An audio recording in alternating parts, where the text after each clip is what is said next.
I'm going to call the meeting of the Recreation and Parks Commission to order at 6:12. We'll start with the Pledge of Allegiance.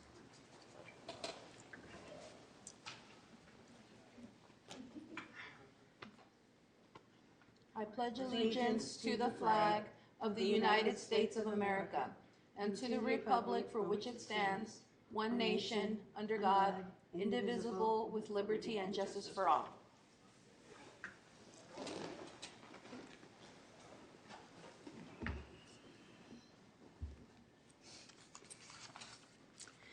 We humbly acknowledge that we sit within the unceded traditional ancestral homelands of the Choqueño and Ohlone people who have occupied and cared for this land since a distance prior to the founding of the city of Richmond, prior to California's statement, and for centuries before the establishment of the United States. As the Recreation and Parks Commission, we strive to steward the land in a way that honors its past, current, and future inhabitants, and take seriously the responsibility of its continued care.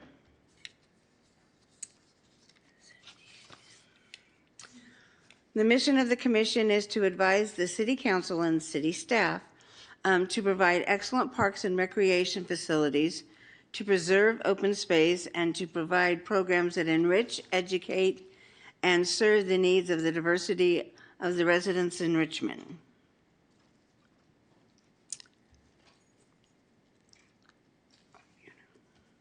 Roll call.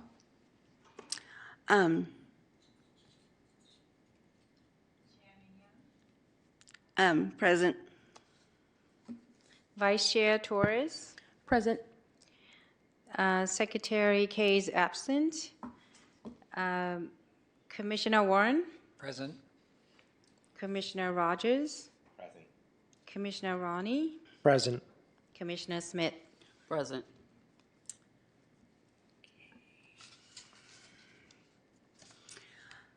Individuals in the audience may speak for 2 minutes as follows. For items not on the agenda, staff will recognize each speaker for open forum.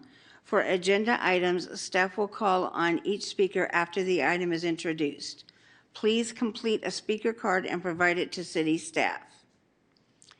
Remember, all communication during the meeting is conducted with courtesy and respect, and all speakers will be advised time is up and will be asked to politely end their time.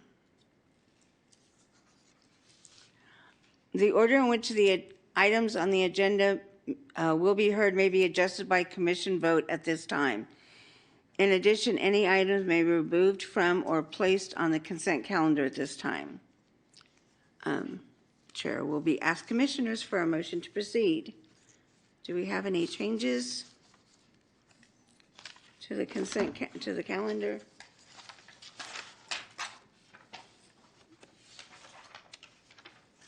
Where is the consent? I think the only thing on the consent calendar is approval of the minutes. Are we approving consent calendar or minutes? No, just so we want to make any changes to the order of the agenda.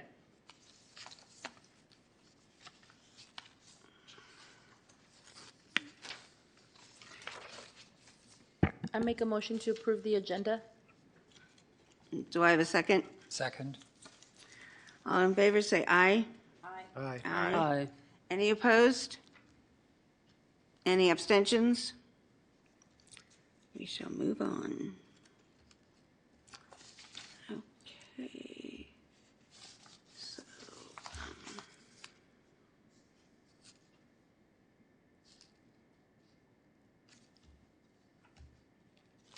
So open forum? Madam Chair, we have 2 speakers for open forum. I'd like to call upon Cordell Hindler.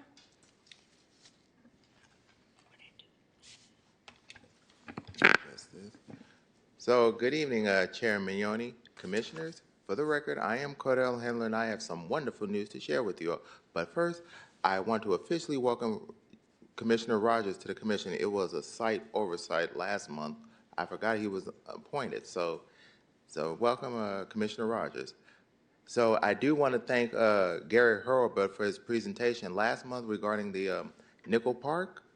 I really enjoyed it, even though I didn't see it myself, but I did see the images. So that leads to my concerns, what I'm bringing forward to you all today. So as you know, I go to every park in the city of Richmond, and I have noticed that there has been some concerns that it has come up quite often because for me, I live on 45th and Wall, and one of the issues that's come up quite often is like people inside that are going inside the park, after a certain time, and it's a concern because people are trying to they're trying to get ready for work in the morning, and they have to hear the noise. It's getting to be an issue. That's just on my block, and then I have observed other parks, like people be hanging around there, like drinking and playing music during like certain times, and it's a concern to me as a tax-paying resident. So I know RPD is short-staffed, I understand, but it would be great if we had some extra patrol, like in the parks because people don't feel safe going into the parks without getting mugged, because I know from experience, because that has happened to me once before. And so it would be great if we have some patrols around the parks. That would be very beneficial.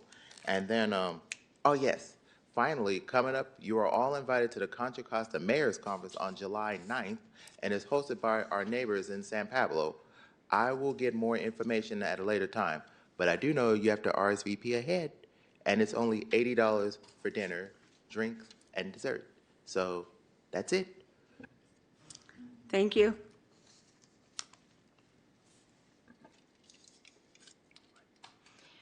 Our next speaker is from Fierce Advocates regarding Humphrey Playlot. I'd like to call upon Tarshi, Arnold, Demas, Cynthia, and Roman.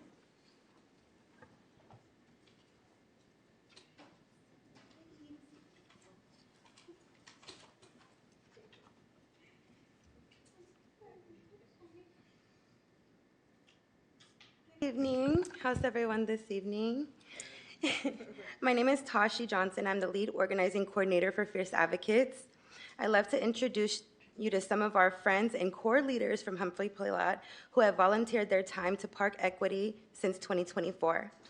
Today, we are not here to make demands, but to invite our commissioners who have shown humility and hope to the neighbors showing up for Humphrey Playlot. Arnold. Good evening, everyone. My name is Arnold Dimas, and I've been a Richmond local my entire life. As a Richmond High School alum and public health professional, I know firsthand how vital safe, quality spaces are for our community's well-being. I'm here tonight representing the Humphrey Playlot Group at Fierce Advocates. I actually grew up playing at the park myself before it was rebuilt, and I have really great memories there. Unfortunately, however, the space has really deteriorated since being rebuilt and is no longer the resource that our neighborhood deserves. We're asking for your support to help us revitalize the play lot and to give our families a space that they can feel truly excited about again. And to give you a better sense of why this matters, we'd love to share an activity booklet that our group put together, which captures real moments from real people in our community. Thank you for your time. Hello, everyone. Good evening. My name is Cynthia Roman, and I live in Lowell, and I am actually live at the Humphrey. Humphrey Playlot is located in the heart of a neighborhood, and while we work towards the city of Richmond reinvesting into our park, I would love for you guys to invite you to a couple upcoming neighborhood events that we are having, which will be Earth Day Park Cleanup and Equity Anniversary, and then our next one will be Summer Block Party on June 20, and it will be great to see you all there gathered with our community and friends. Thank you, guys. Thank you.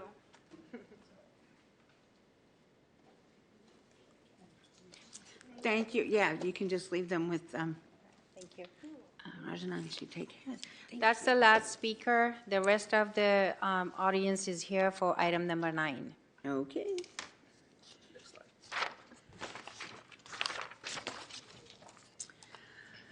The next Recreation and Parks Commission meeting will be on April 1st, 2026.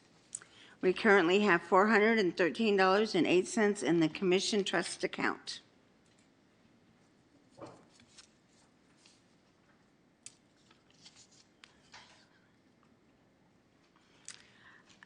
Next would be approval of the consent calendar, which is the approval of the minutes from the February 4th, 2026 meeting.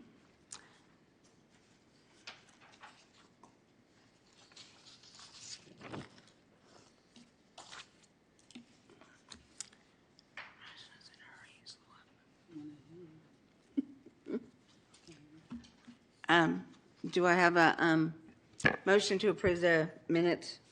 I move to approve the minutes. Do I have a second? So moved and seconded.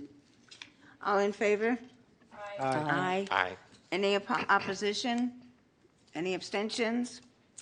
And this, okay, we have approved the minutes. All right.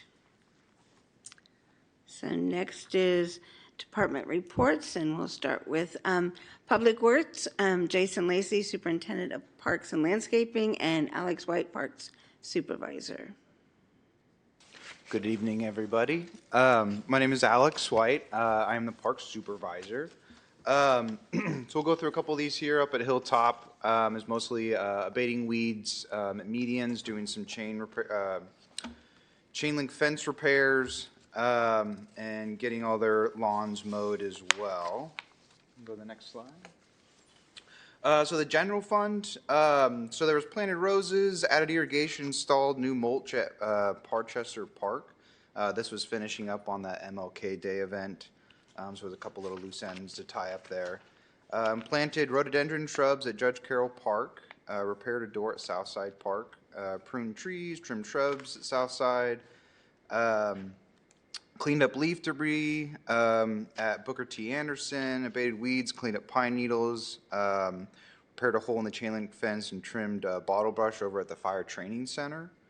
Some other things here, some continuation of cleaning up the parks, getting a lot of the leaves down after the storms. It knocked some of the leaves back down. Weed abatement over at Booker T. Anderson. Removed removed branches over at Booker T. Anderson along Baxter Creek.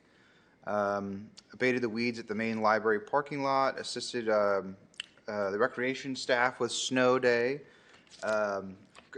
Cleared the creek drain by removing debris over at Mira Vista Park. Abated weeds at Hilltop Park and added new mulch to planter beds at Recreation Building.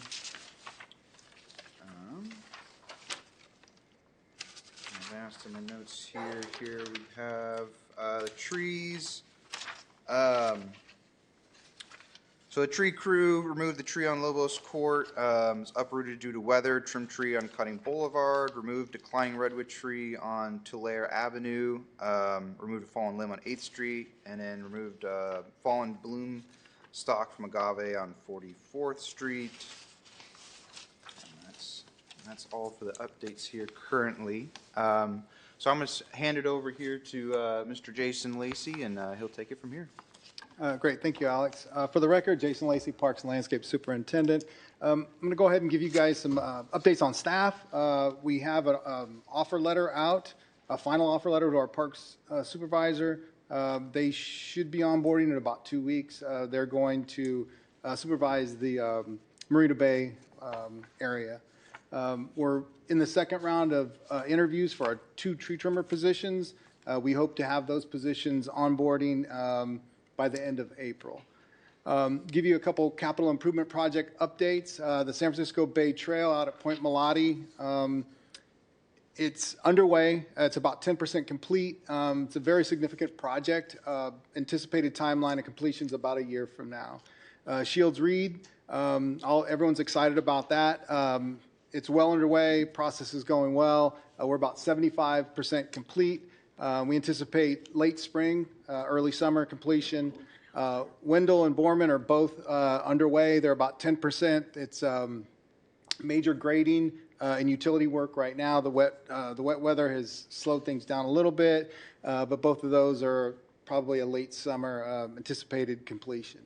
So before concluding, I wanted to briefly flag an emerging topic that the commission may hear more about in the coming months related to native plant strategies by the city. The Urban Forestry Advisory Committee, UFAC, is currently exploring ideas related to increasing the use of native plants in public spaces. The goal behind the discussion is generally to support biodiversity, habitat value, pollinators, and climate resilience. At this stage, the discussion is exploratory, and they are evaluating different approaches on how native plants could potentially be incorporated into future landscape projects. Park landscapes do operate within different contexts than many other landscapes. Park environments must accommodate multiple functions, including athletic fields, recreation areas, safety, visibility for park users, durability under heavy use, irrigation efficiency, and long-term maintenance sustainability. If the discussion in UFAC moves forward to formal recommendations, park staff will evaluate how those recommendations may affect park design and maintenance operations and report back to the commission. That concludes our report.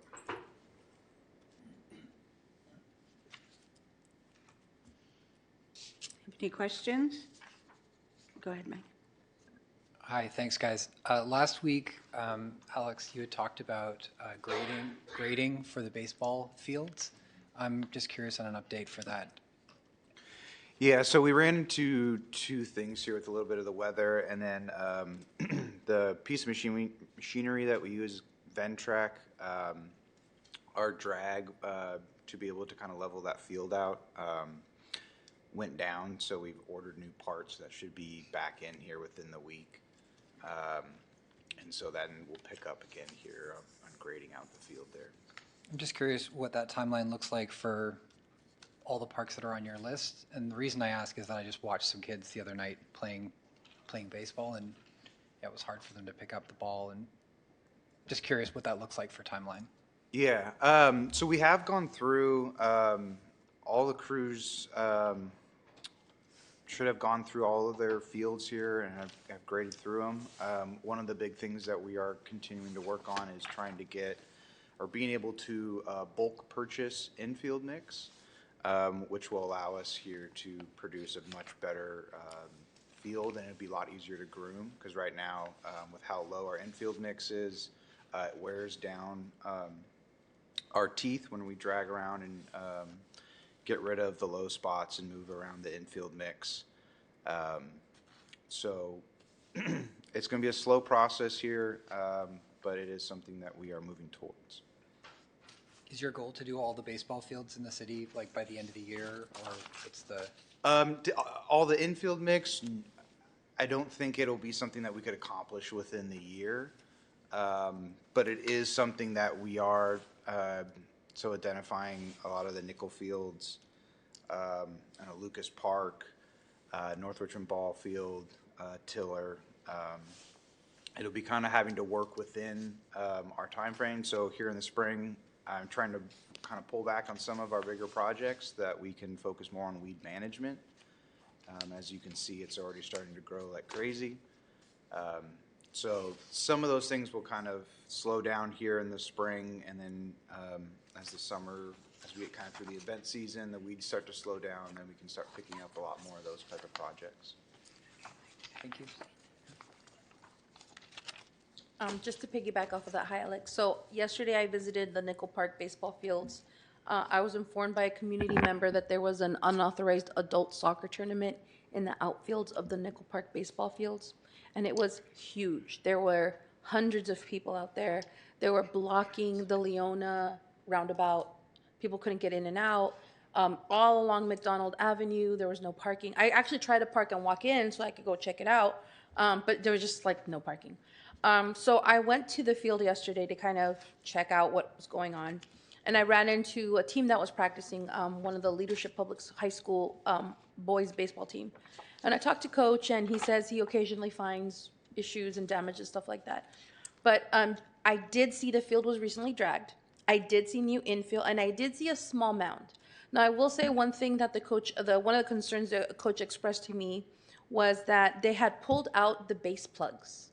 So for second and first base, they took out the plugs, when the soccer people did, so that when they came and they tried to install the bases, they had to dig around. So for those of you who don't know, there are they install these like plugs in the dirt in the infield so that when the bases get taken off, because the bases are kind of pricey and easy to grab, so they'll leave the plug inserted, but the base comes off, and so they took out those plugs for some reason.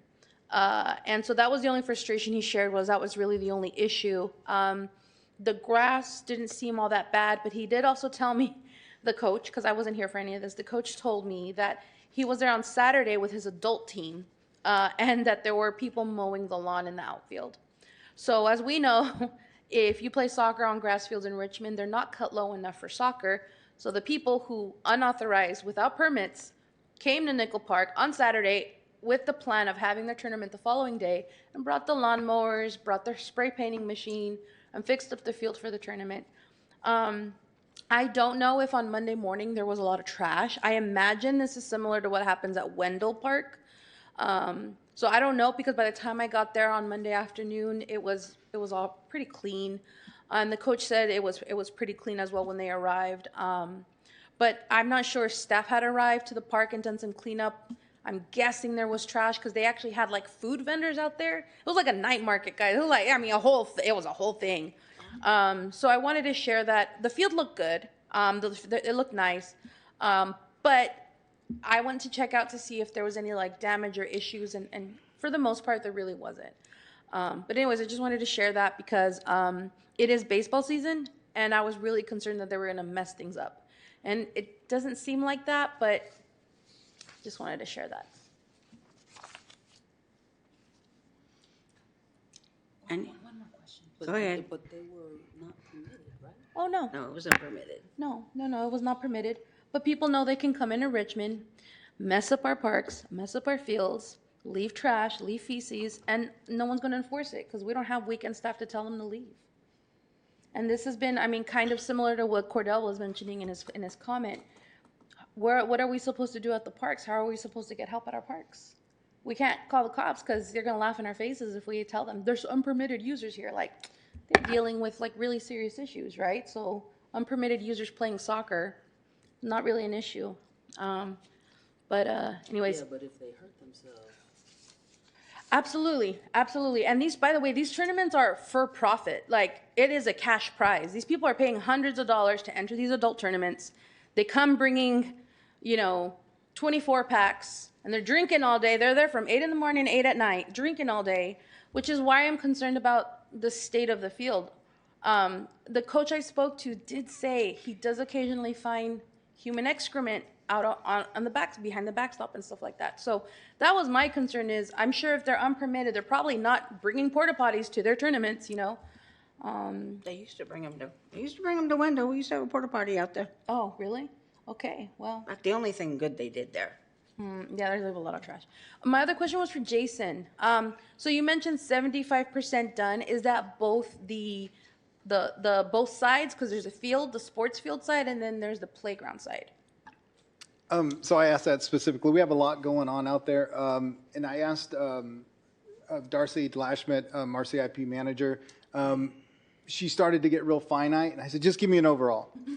Combine them together. So that's combined is what she gave me. Yeah. One's a little bit more advanced, one's a little bit behind. And she just said an average is 75% complete. Yeah, because the playground looks amazing, and like, let's go, it's Yeah. ready to go. Like, I can see that. I know the fields, that's looking really good too, by the way. But the field's gonna need more time. But the playground and all that half looks ready to go. All right, thank you. That's it for me. Yeah, I've noticed and heard work over at Wendell. It's around the corner from my house, so I couldn't figure what, I was like, what are they breaking up? I forgot there was a concrete wall that they took out, and because I could hear them breaking concrete, and I'm like, but they've taken down the fence. I've never seen people's backyards with those fences not being there. They've always been there.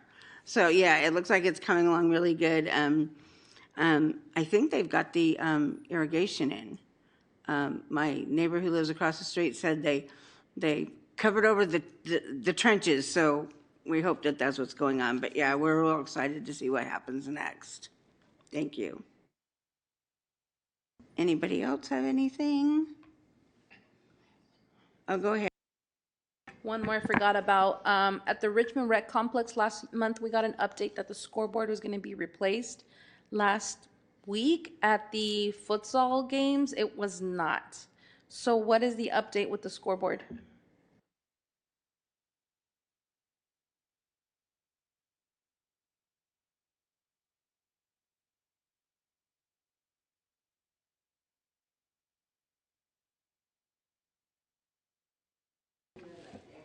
Apologies, this is my first time here. My name is Aaron. I'm the rec program coordinator over at the Richmond Recreation Complex. Regarding the scoreboard, because I know it was in reference to futsal. So last Saturday, we had a great day for our championship games, and the scoreboard is up and running. So we had it repaired. Fortunately, we had it, obviously we wanted it sooner, but we got it in time for the championships. So it's up and running now.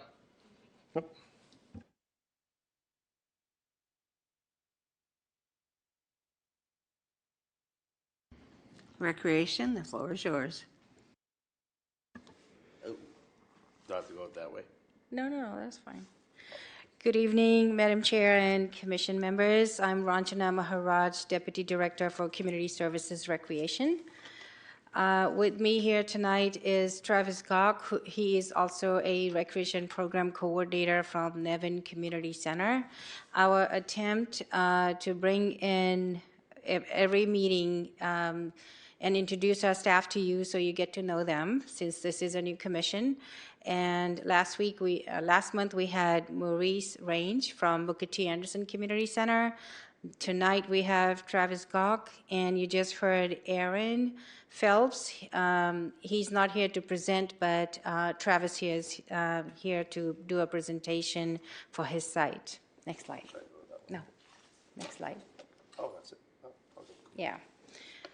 I'll let Travis go first and introduce his facility information and his programming information. Press that.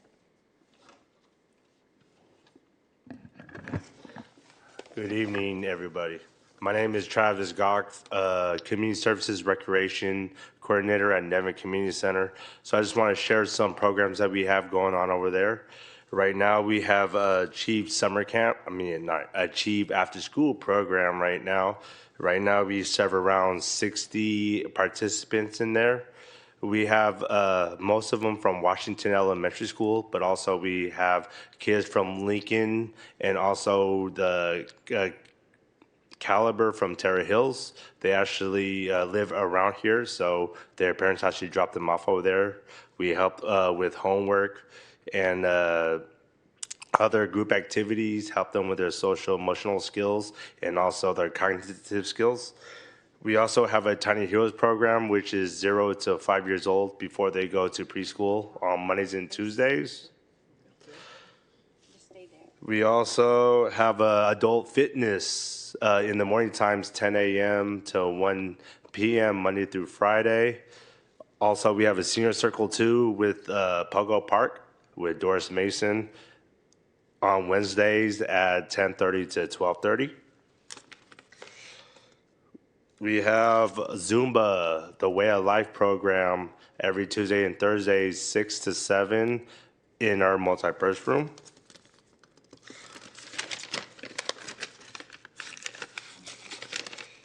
And we also have we actually have the Bay Area Tutoring Association. So we actually have a tutor that comes in to help the community. Is open to the public and to the after school program. That's 4 o'clock to 6 o'clock Monday through Thursday. And I'm actually really proud because we were just talking about futsal. I actually had a team that was in the program under 6 and 7, and we were able to make it to the championship. And so I'm really proud of them about that.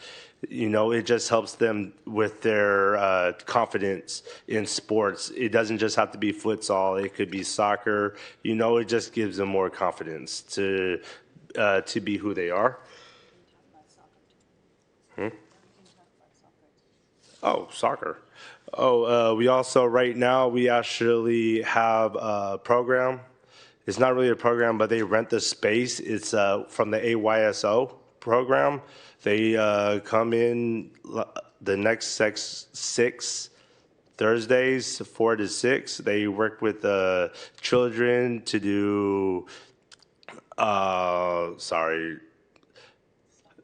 well, they do soccer, but it's just like regular drills clinics. So if they want to keep going further with soccer, they could do that. And as of right now, we just have our food. Also, we have Contra Costa food distribution every second and fourth Tuesday there at the the basketball field, basketball courts at 10 to 11. And as of right now, we just have the neighborhood council meeting also every third Wednesday of each month. But we've been really busy lately with also a lot of rentals lately with, it's called the Rising Juntos that meets the first Monday of each month. And also the TCC grant from the community department that meets the first Wednesday. So they're actually meeting there right now.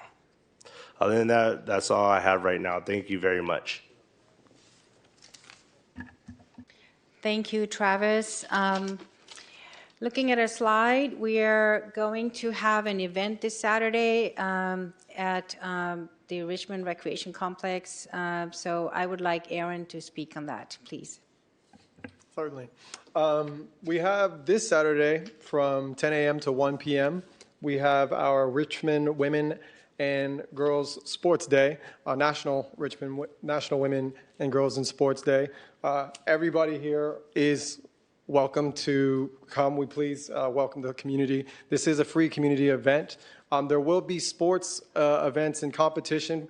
Again, this is meant to be a fun event.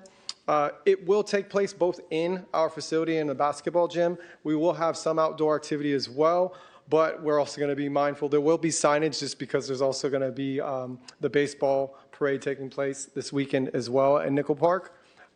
We hope you and your families can come, and any questions you may have regarding this event, please ask.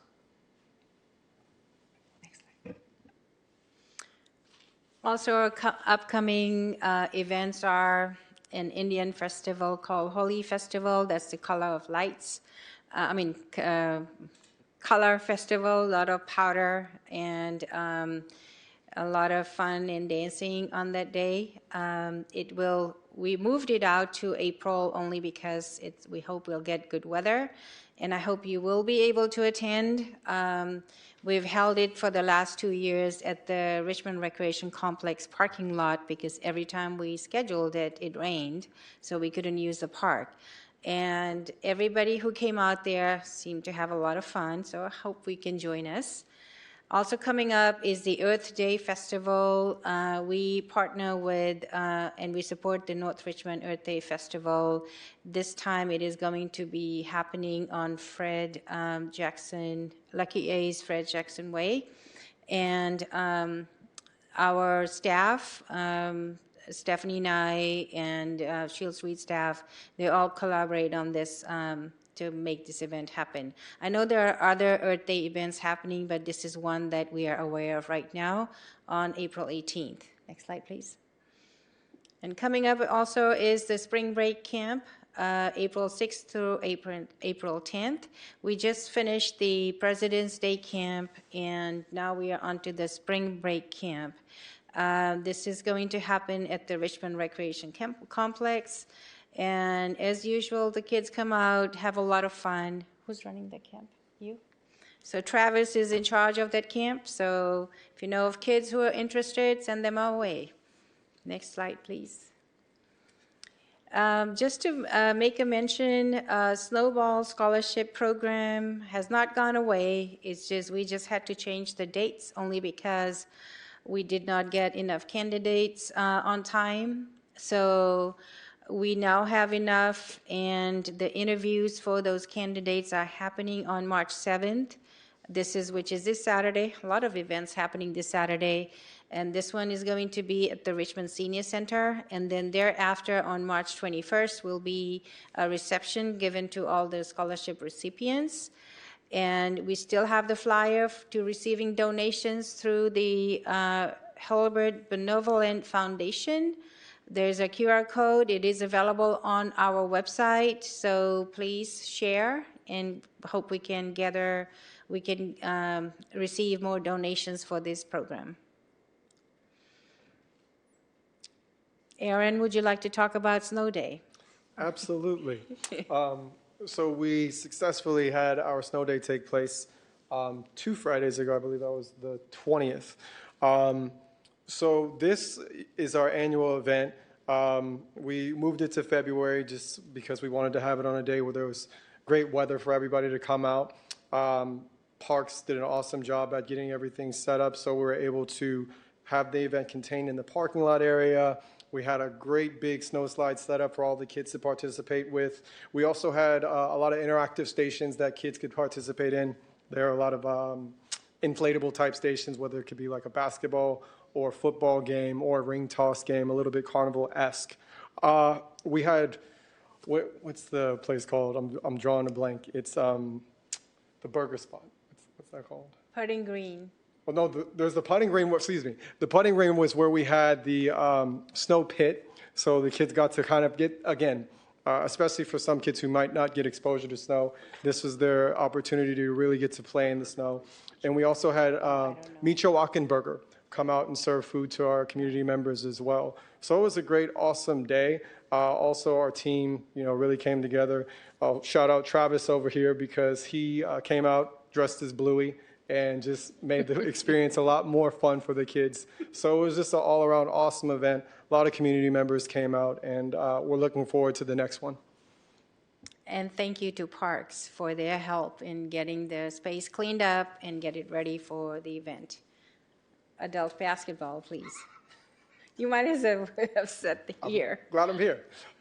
So coming up, we have our adult basketball league. For us, our middle school basketball has been an ongoing success, both for boys and girls. And there has been a demand from our adult population.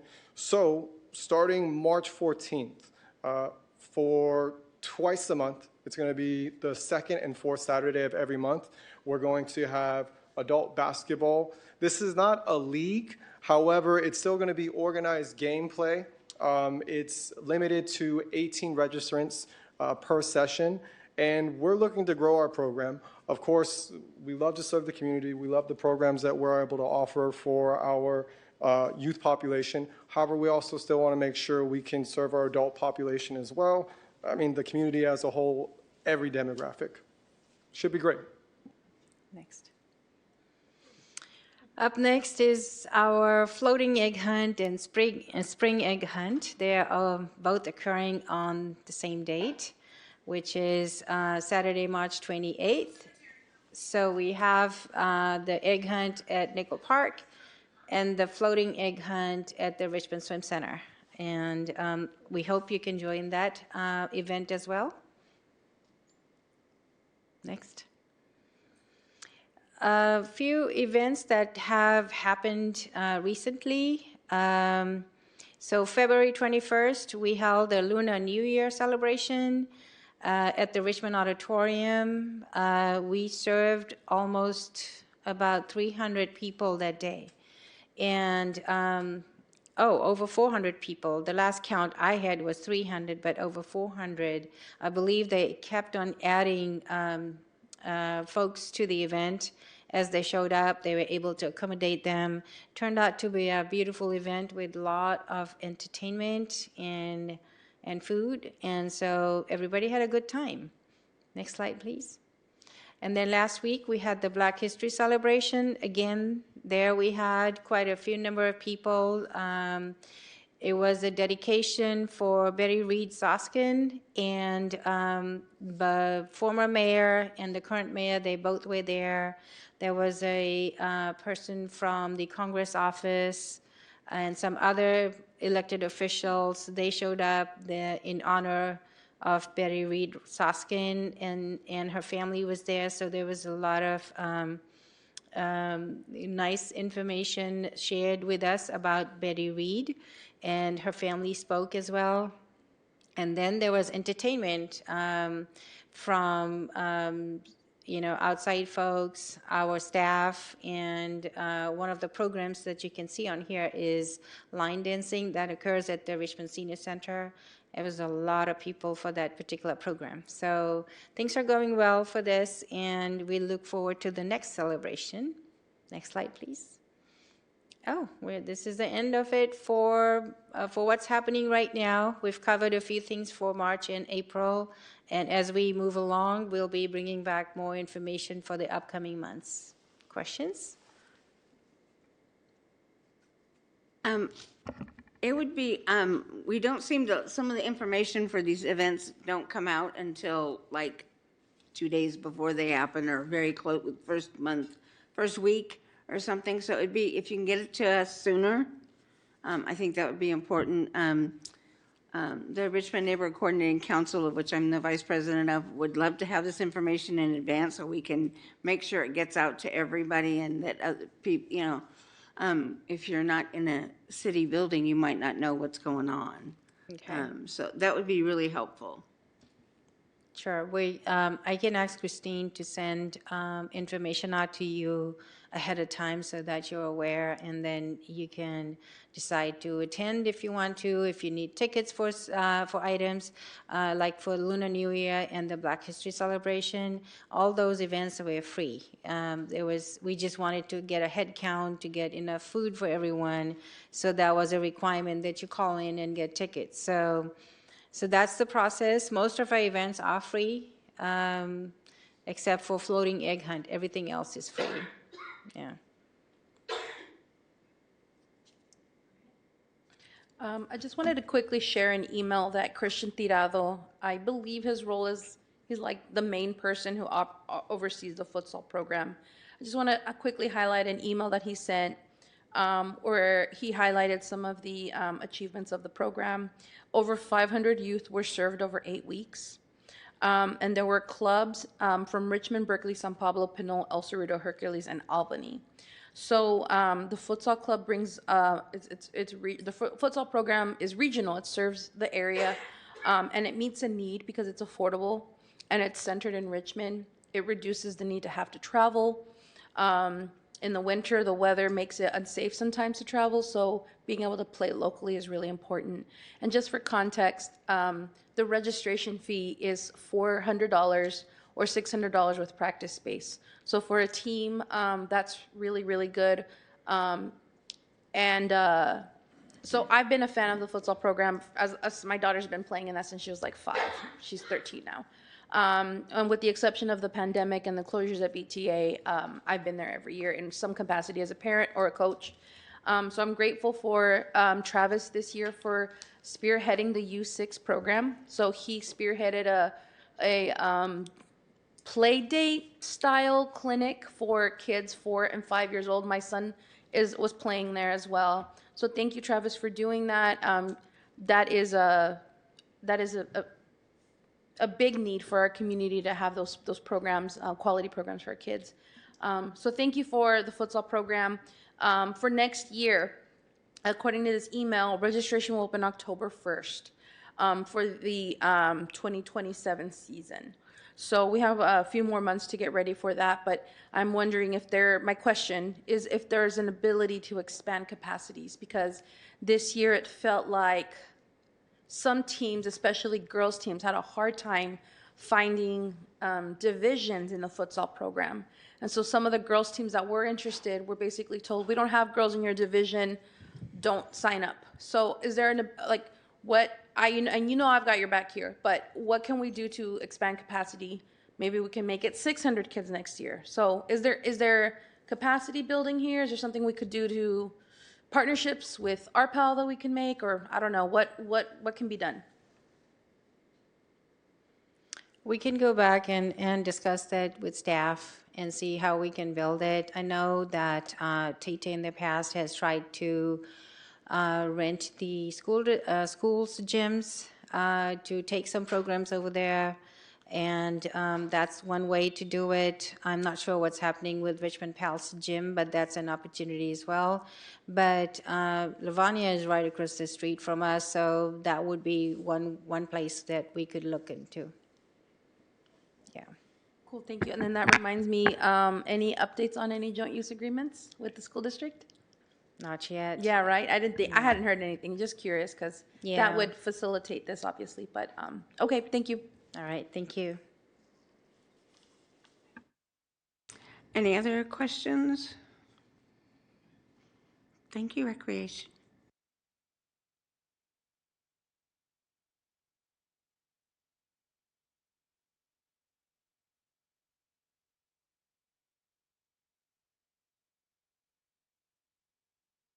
Sorry about that.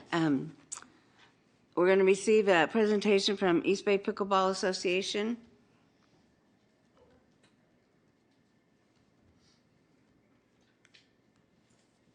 Hello, esteemed council member. Push the button. Turn your mic on, please. Right there. Get the red light. There you go. Hi, hello, esteemed Councilmember Doria Robinson, commissioners, Jason, Alex, Aaron, Ranjana. Thank you so much for inviting the East Bay Pickleball Association to come and speak today and update you.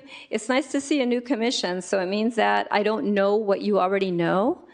So you'll have to let me know. But I'm really excited to be able to present to you about Richmond Pickleball.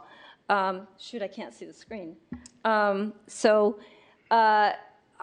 have some great pictures right there of some milestones around. Does this screen work so I can look at it here? Okay, so makes it. Yeah, let me do that.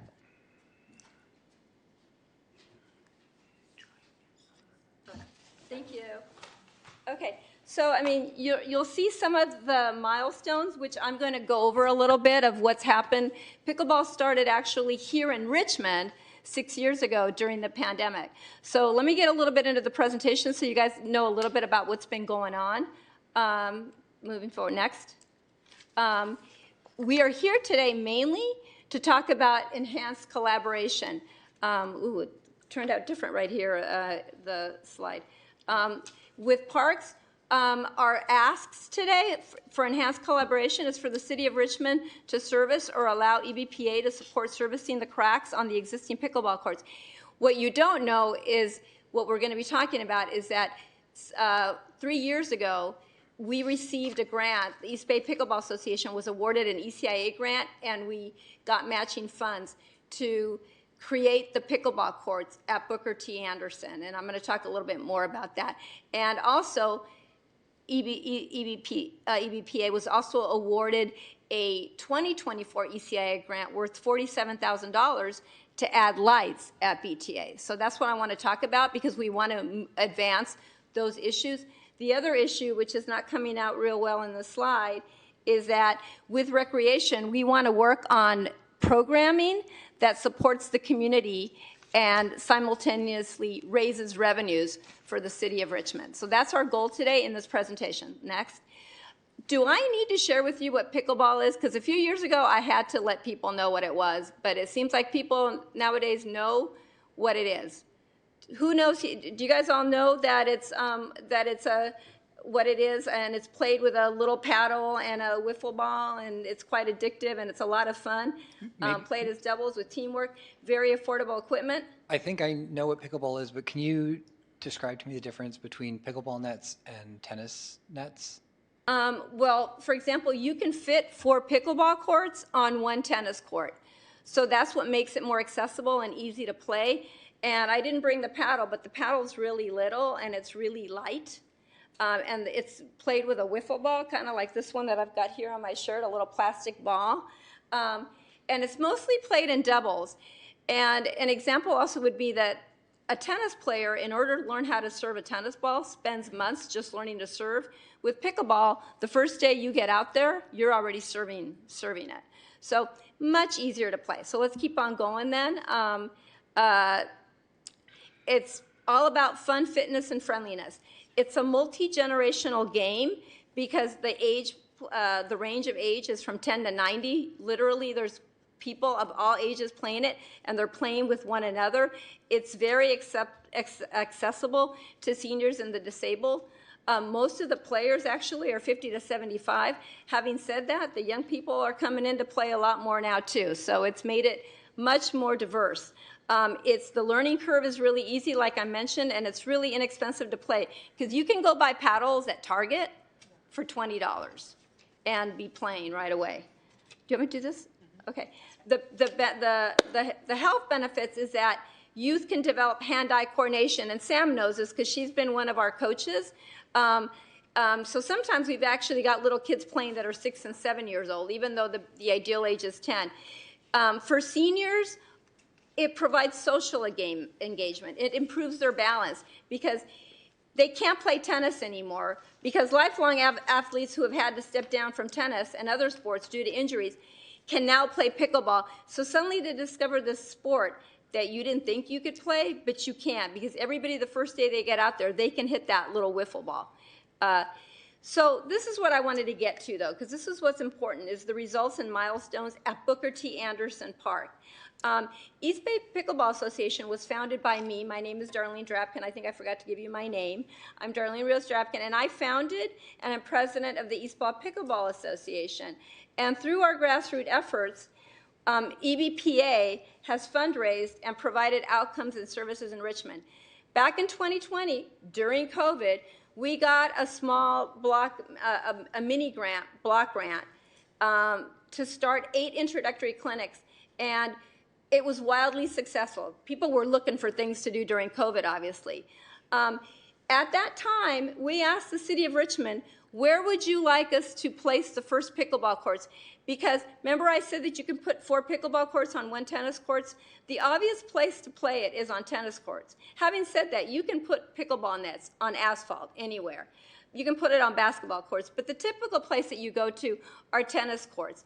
And we were told, we want you to activate Booker T. Anderson. There's 22 tennis courts all throughout Richmond, but the ones we want you to go to and activate is Booker T. Anderson. So that's where EBPA focused its efforts, was at Booker T. Anderson. And that's where we ended up also getting a grant for $5,000. And that was our first collaboration with Cheryl. Where'd Cheryl go? Oh, you were over here before. With Cheryl from Richmond Friends of Recreation. She was our fiscal sponsor, and we added temporary pickleball lines. We brought in city court fees, which we paid the city, and we did weekly open play. Then in 2022, and you can see the trajectory of the years of what we're moving along with pickleball in Richmond, we were able to get donations from the community, and we installed 2 permanent pickleball nets on one of the tennis courts at BTA. Then in 2023, we were awarded an ECIA grant with, again, R4 as our fiscal sponsor, and we got $20,000 to put in the permanent courts, and we raised funds that the people in the community assumed was all for just pickleball, because they wanted to see more pickleball as this thing's been growing and growing and growing. It's the fastest growing sport in the world. You probably have heard that by now. So we raised $35,000. We also brought in city court fees. Finally, in 2024, we were awarded a lighting grant that totals $47,000 to include working with the West County Salesian Youth Club to bring in a youth program. And that grant has yet to be implemented. And we'll have to talk about that, because that's mainly because the city of Richmond is holding on to the funds as they want to implement that project. Next slide. But I want to talk more about what we've been doing, because I'm so excited. We've been working with the Ed Fund to do youth programs, and remember that first slide I showed you at the very beginning. You'll see that we were doing stuff at Travis's Nevin Community Center. We've given him nets over there and paddles. We've worked at Shields Reed. We've been out at Booker T Community Center at Parchester. There's a letter there that we're going to pass around from the Ed Fund that talks about, they're so excited, because see, last year I was in Costa Rica with the Peace Corps activating pickleball in the public arena there at the public courts.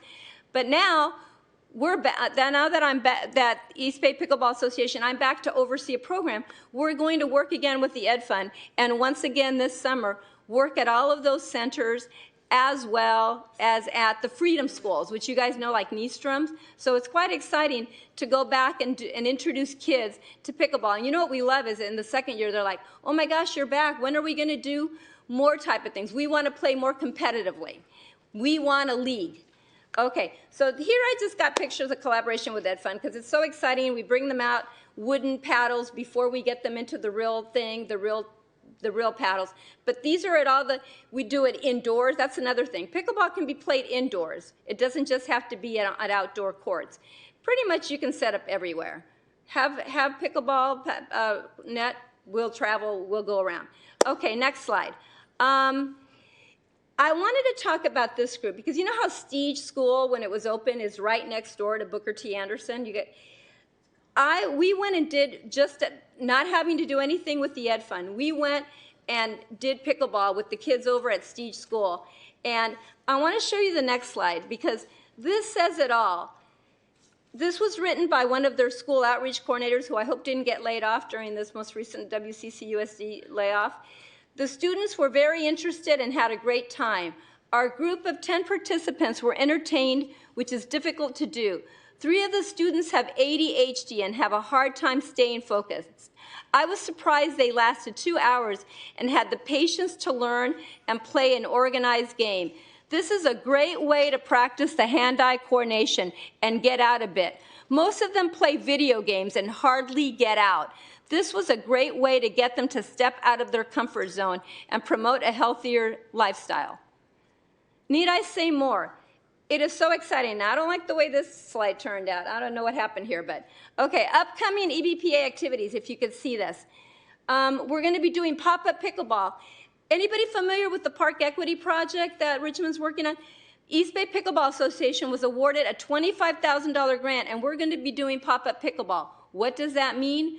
We're going to be wherever I'm going to work with the city of Richmond, and if you want me to bring out pickleball, like right now we're going to the Spirit and Soul Festival in August, but I'm looking for anybody who says, come out and do pop-up pickleball. We'll set up the lines, we'll put out a portable net, and introduce the community to pickleball. We're supporting the Ed Funds programs. There are pickleball leagues in Albany and El Cerrito. We're not sure if it's happening in Richmond. We'd like it to. And we're supporting the East Shore Neighborhood Council Easter egg hunt, along with Rotary Club, right there at BTA. The East Bay Pickleball Association is very community driven. I just want to quickly show you the revenues. We really want the city of Richmond to explore, does the city of Richmond need more revenues? Okay, if that is true, I just want you to see how Albany and Berkeley and El Cerrito are charging fees for their courts, resident fees as well as non-resident. And all I want to show you is the revenues projected for Albany. They're a small little town. They're going to make $6,700, and Berkeley's making $58,000. And El Cerrito, they just opened their courts last year, which now has a lot of the people from BTA have been going over to El Cerrito because they can reserve courts there, and they cannot here in Richmond. And El Cerrito raises $30,000 in this year alone from courts. And the MOU agrees that 25% of the money goes back into maintaining the courts. Next slide. I just want to show you the ratio of pickleball courts to population by city if we want to talk about equity, where you see that Albany has 1 pickleball court for every 5,000 residents. Berkeley has 1 for every 11,000. And we go down to Richmond, there's 1 pickleball court for every 58,000 residents. And I think we can improve that, right? So to that end, we just want to have our little piece of the pie here in Richmond at Booker T. Anderson Park. And that's all I really want to share with you at this time. The final slide is enhanced collaboration. Again, I'm going to repeat, what we'd like is the City of Richmond to service or allow East Bay Pickleball Association to support servicing the cracks on the courts so that they don't fall into further disrepair. I did not bring pictures because I want you guys to go out to BTA. It's nearby. Go check out Booker T. Anderson. See the hundreds of players that there are there all the time. Those courts are always busy. Always busy. 6 pickleball courts. People playing. I'll go out and show you guys how to play. And you can find out what all the fuss is about. Why is it so much fun? Because everybody can play. And then we need a completion date because we did get a memo from Ms. LaShonda who lets us know that they're going to fix the cracks. But those are hazardous, guys. They really are. We need a completion date. If they're going to fix them, when are they going to fix them? Because when we first got those courts resurfaced back in 2022, we offered to enter into an MOU that we would maintain them. And in fact, we have $10,000 right now that we would be able to do the work. But instead, we have to wait for the city of Richmond to approach it. And we don't mind working on whatever, the risk management and all this stuff. We just want to collaborate. We want to work with the city of Richmond. The other thing is we want that 2024 lights grant to be implemented.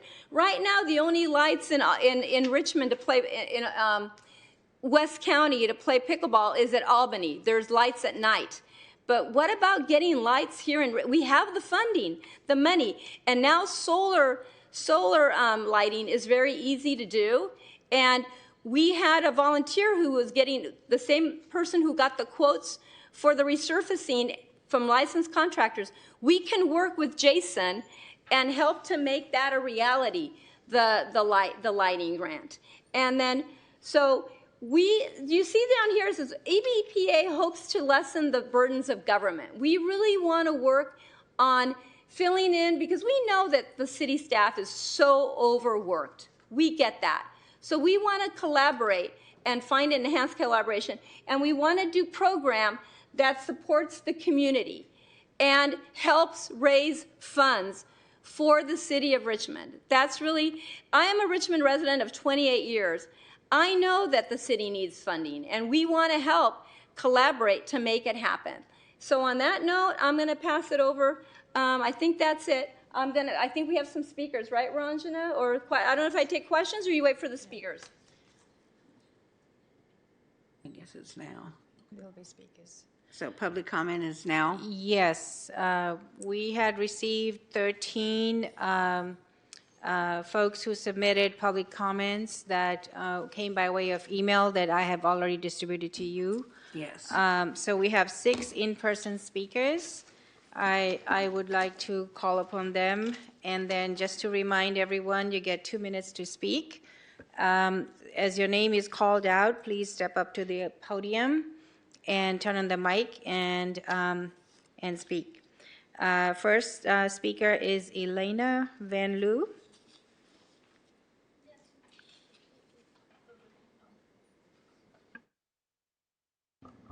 Okay, we can move this too.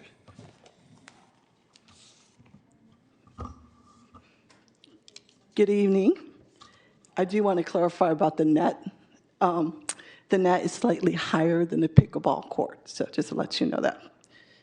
Hello, thank you, Darlene, for inviting me here tonight to speak on behalf of adaptive pickleball and accessibility at BTA tennis and pickleball courts. My name is Elena Van Loo. I've been playing wheelchair pickleball for about 2 years, and I have become obsessed. Currently, I play at Ocean View in Albany after Craneway Pavilion closed, but would like to expand to other pickleball courts, especially at BTA pickleball courts. Adaptive wheelchair pickleball is important because it creates inclusive opportunities for physical activity, strengthens social bounds across ability levels, and ensures that everyone can participate in the shared joy of the sport. By reducing barriers and bringing diverse players together, it becomes a vital pillar of community health and social cohesion. It is also important to have the facilities at BTA tennis and pickleball courts to have easy access to and from the courts, easy access to the restrooms, and improved night lights for safety reasons. Thank you. Oh, turn off the light.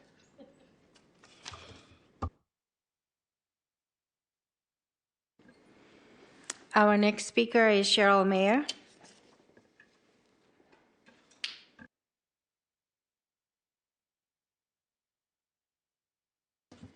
Good evening, Commissioners. My name is Cheryl Mayer, and I'm a Richmond resident of some 50 years. That makes me an OG.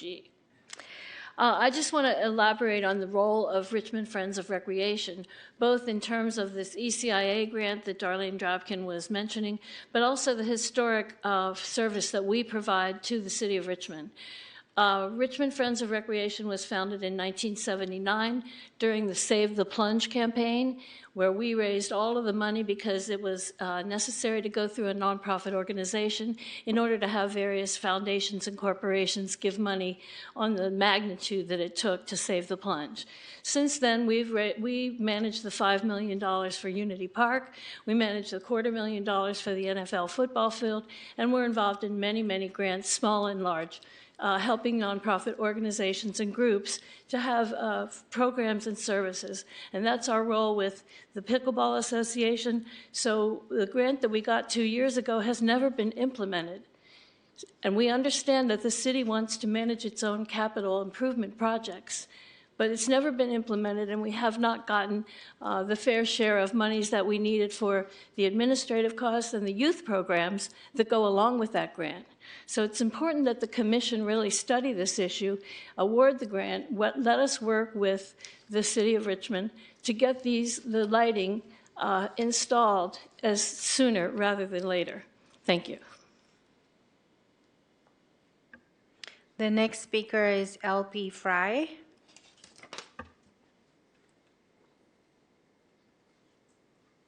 I wasn't planning on speaking. Anyway, I am a senior. I live on 31st Street for 54 years here in Richmond, and I retired from a nonprofit preschool here in Richmond after 38 years, and I took up pickleball. I had broken my ankle, and the doctor said, you need to get out there. And so I've gotten out there, and I love it. It's great, and I do play at Booker T, but more times than not, I rent a court at Castro, or I go to Albany because of the cracks. And so my concern is the cracks in the pickleball courts. And I just feel, as a resident of Richmond, I want to support what goes on in Richmond. I do 2 days a week at the Richmond Food Pantry. I volunteer. I'm committed to my community, and I hope that you will see the value of Booker T courts. That's it. Thank you. The next speaker is Michael Strait.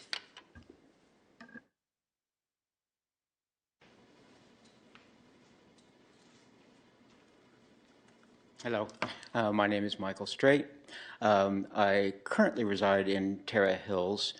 I have been a property owner in Richmond since 2012, but my wife and I got involved in dog rescue, and to get a piece of property with enough land to have the dogs, we had to move.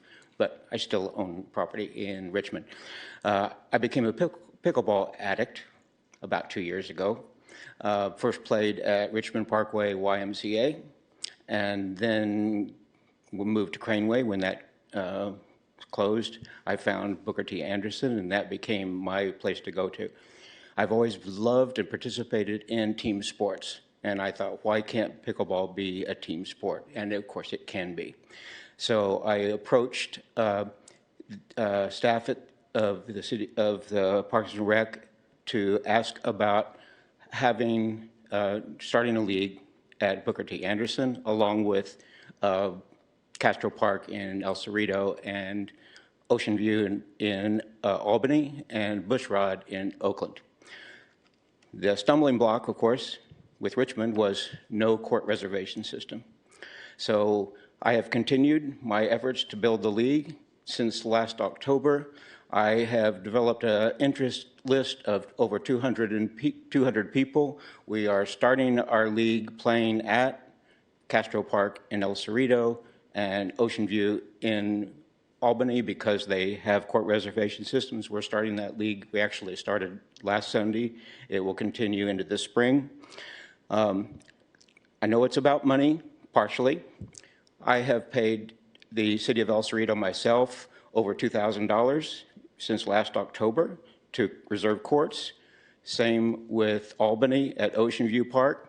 If Richmond had a court reservation system at Your time's up. Booker T, $1,500 of that would have come to the city of Richmond.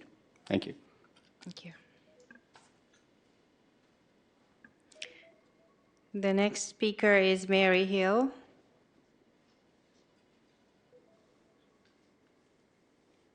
Good evening, board members and commissioners. I'm Mary Hill. As of next month, I will have been a Richmond resident for 5 years. I'm actually a volunteer tutor at Richmond's very own Rivet School here on McDonald Street. I started playing pickleball 2 years ago when Craneway opened, and absolutely, as has been mentioned, it's an addiction.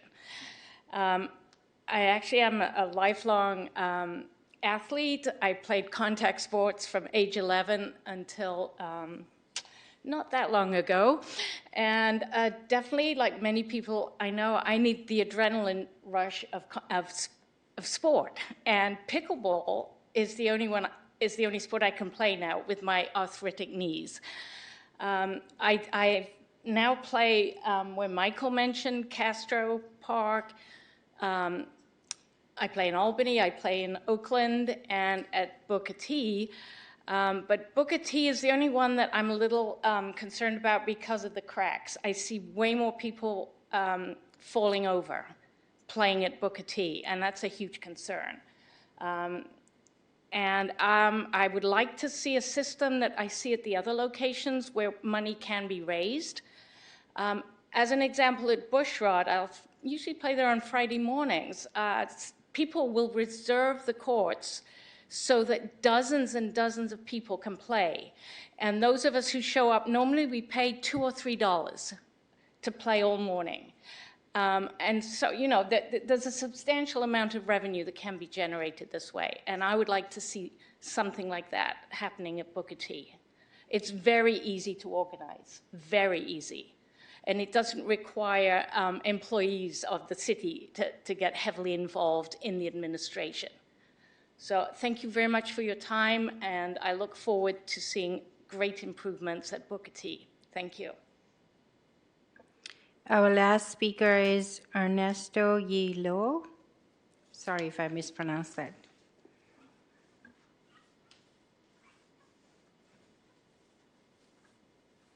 Hi, my name is Ernesto. I'm a resident of Richmond, the city of Richmond. I recently moved to Richmond a year ago, and I've never played pickleball, but I am so grateful to have picked up the sport because I was dealing with a bunch of health issues. Ever since I picked up pickleball, it's, like I said, like everyone pointing out here, it's kind of an addiction, this combination of strategy and, playing physical. There's nothing like it, and also the social aspect. So I've been playing like almost every day, and last time I went to check out with the doctor, the AST on my liver enzyme has gone down, cholesterol has gone down. I have high blood pressure. That has gone down too. Very manageable area. Depression, I'm trying to kind of get all the way down to not relying on meds, not relying on any SSRIs. That's almost there, and that's all thanks to pickleball. All this really nice combination of everything, and you meet people at all different ages. Like, I felt pretty lonely after college because I thought, like, there's not going to be a social scene like this. But here at pickleball, oh my God, this is kind of like back when I was in college, meeting so many friends. It's nothing like it. And so we are, as friends, we're not playing as often at BTA anymore, since a couple months ago, because cracks are starting to become a lot more prominent. It's not very playable, but also like, it's like a little big bumps, and then people can like twist their ankle, and I've seen that Your time happen a is couple up. times. Thank you. But yeah, thank you. I just wanted to let you guys know about how much I appreciate it. Yeah.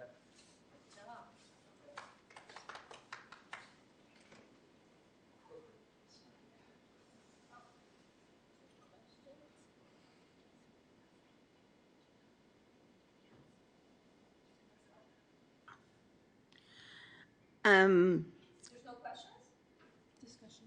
Yeah, I wanted to, can we have a short discussion? I mean, we've kind of, time-wise, we're running there. 10 minutes for questions from the commission. I have a couple myself. My first question is, why do you want to add lighting? We already have issues with lighting in parks, so I'm just, I guess I didn't know there were issues with lights. I thought that lights actually, from my background in economic development, when you have lights, you actually decrease the amount of incident of crime.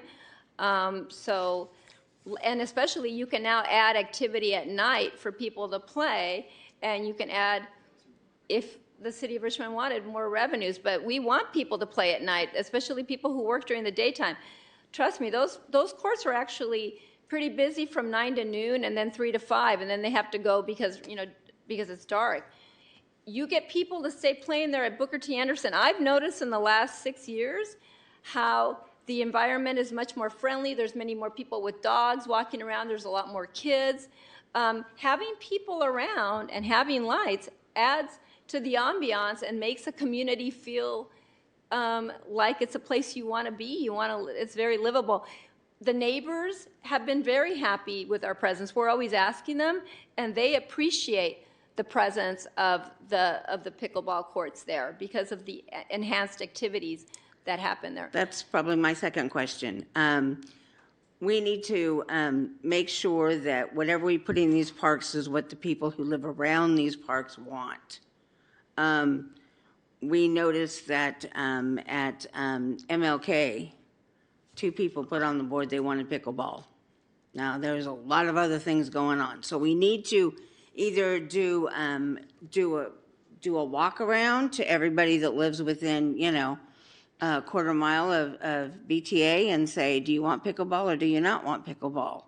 Because I know there was a big issue with East Shore when the courts got marked originally. And I only know that because Mr. Farr called me very upset. And, so we always have to respect those people that live there. The other thing I worry about is pickleball at night. How much of that noise is going to echo through the place? We have an issue. We still have our mini pitch courts over at Wendell, and we do have lights out there. They were for security purposes, and we put them in there. That was back in 2018, we put them up there. But we've had to have the police come through at night and say, time to go, get out, it's too late.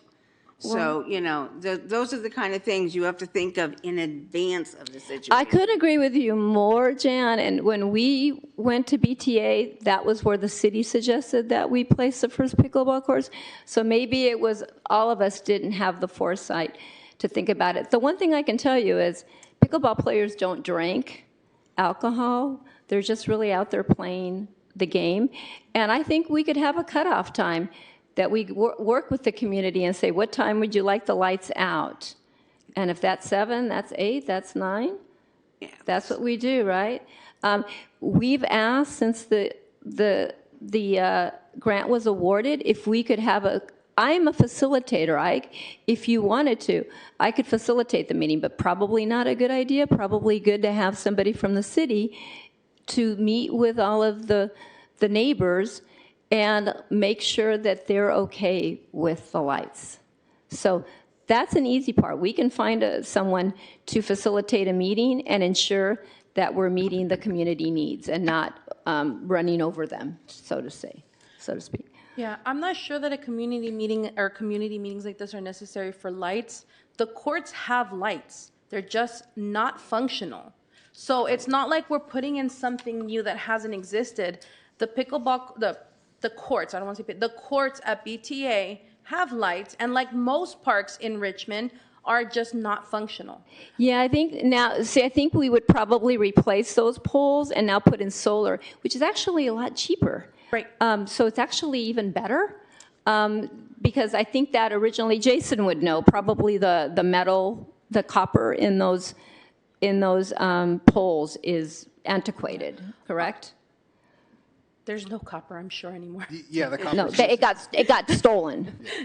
So now you would put in solar and make it easier to, and put some activated, some things so that they would come on and off and Yeah. be, Plus, there are baseball field lights. So there are already lights at BTA, just not for court lighting. So I don't think the neighborhood is going to be concerned with pickleball court lighting because it is already illuminated at the baseball field. So again, adding lights, what they're talking about is replacing the lights that are already there that haven't been working for, I don't know, 10 years, it looks like, before the pandemic. So what you're proposing is repairing something that's already there. and we have the courts resurfaced. People were playing on those courts when they weren't even resurfaced. They had even bigger cracks. We're complaining about the new cracks that have arisen in the last 3 years, but when we took over those courts 6 years ago, there was no activity going on there. It was really, it was pickleball that brought some activity to that neighborhood, which we believe has been 99.9% positive. I don't even know what that 0.1% might be. It's been extremely positive for the neighborhood to have pickleball.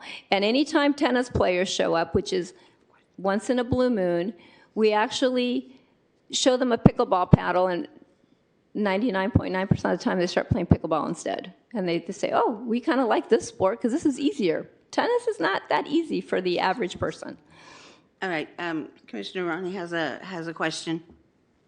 Thanks, everyone, for coming here. Hi, Alex. I'm not a regular pickleball player, but my neighbor, who is one and plays at BTA, basically echoed the same stuff that we received in the comments without knowing about this meeting. Just a couple points. I was at Castro maybe a month ago, and I actually met someone who traveled there. He had to be in the area anyway, but he was traveling there from the North Bay and booked a court or booked a reservation over there. So it was just surprising how well known, within the pickleball community these courts are. People will actually travel to book things. And we also see some folks from San Francisco included in the comments. My question is the process of filling the cracks if you all do it. What does that look like? And do you have a contractor lined up? Are there risks that could make this something that we would have to resurface the whole area? Well, so Alexander, the issue at hand was that 3 years ago when we ended up getting those courts resurfaced, we wanted an MOU to explore how could we make sure that these courts were maintained, because we knew that they would immediately fall into disrepair if you don't do something about them the very next day and have a maintenance plan behind it. But we were not able to achieve an MOU for EBPA to do it, and instead the city of Richmond said, we will handle it. Fast forward to today, and I did receive today an email from LaShonda White that says they will get around to it, but there's no short-term strategy. It seems she indicated in her memo that it's a long-term strategy to fix those cracks. And I did speak to Jason because I'm concerned about hazard on those courts because every day there's some trees kind of coming in on it. Jason, you can speak more to this. This is not my area of expertise. Is the resurfacing of the courts. So what's the exact question that we're trying to answer? I suppose my concern is, so this was resurfaced somewhat recently, and it seems like there's some issue that will need regular maintenance. My concern is an external party taking on that job themselves. Are there concerns from the city's side, or what are the concerns from the city's side there? And what does the process look like for having an external party do that work themselves? I think there would be constraints to having one of our partners. I think probably the first one is we do not have an agreement with the association. We don't have an MOU in place. And so then risk and liability come in with insurance. And then also there's government code for public procurement. our projects, our CIP projects are governed by government code. We have to have fair processes for posting and bidding and award. There's a lot of red tape for it. And so that comes into play. All of our jobs are posted. And I mean, it's not as easy as people think for us to bring in a contractor to do that work. As far as the court services, I believe it was 3 years ago. Alex and his staff have gone out. The courts are playable. They are in a declined condition, so we are looking at resurfacing. The issue that is high on our priority list is where the post anchors go in the surface. Those are uneven. So Alex's crew is working on fixing that first. Basically, it's a hole. But the reason that is there is, see, that gets into a different issue, that we had four permanent nets that had been placed there, and then they were taken out to allow space for tennis players. Okay, well, this is just our that's a priority. Our different priority issue. is fixing this issue first. Darlene, We we don't need to have side comments, please. Let's just let him finish what he's talking about. What the issue is, what has to be fixed. Doesn't matter who did it, when they did it, or how they did it. It needs to be taken care of. So in our opinion, the courts remain playable. They're not a high risk, safety risk at this point. The holes are, and that's what we're addressing. Deputy City Manager LaShonda did give a reply covering all of the issues of the grants, the lights, the maintenance, the multi-use, and it was, I think it answered a lot of the questions. Would it be possible to get that response? Would that also be acceptable to you since it was sent to you? I'm sorry? Would it be possible for us to get a copy of that response that laid out these issues from the city? Yes, we do have it. We can forward it to you. I have access to it. I do want to respond to it that the issue that was being placed, that LaShonda has stressed, and I do want you to see that email, is that it says that for the time being, BTA will remain one pickleball court and one tennis court. In other words, the intention is for multi-use. So if that is the issue at hand, then we'd like to see the other 20 courts, tennis courts, in Richmond also multi-purposed, so that they also include tennis and pickleball. All we had originally asked was to have one dedicated pickleball area with 6 pickleball courts. What has happened is that we have to make room for tennis players, and I think most of the folks that are here present will indicate that there is very slight chance of tennis players coming to BTA. They're more likely to go to Nichols Park because there's lights, there's dedicated tennis courts. Even if those holes were covered up, and that's why I invite you, I need you to go, please visit and to BTA so you can see for yourself the community of pickleball players that's there and the wonderful camaraderie that occurs when you have like 6 courts going on at the same time of beginner players, intermediate, and advanced players, and being able to have a league there, and the youth, because we want to be able to start youth programs there, because that's what you'll see in that Ed Fund letter. They want to see. Okay, sorry about that, Jen. Yeah, we're time. We went over my 10 minutes. I lost track there. I apologize. I think there's a lot involved in this, that a good percentage is with the city. I do not condone saying we're going to have pickleball courts in the entire city.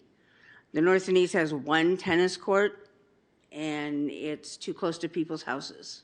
You're right. There, you wouldn't be able to put in a pickleball court because it's way too close to the homes. That is correct. But this is a city council decision more than it is for us. I mean, we can discuss it and see what is feasible to do. And I think the biggest thing right now is figuring out what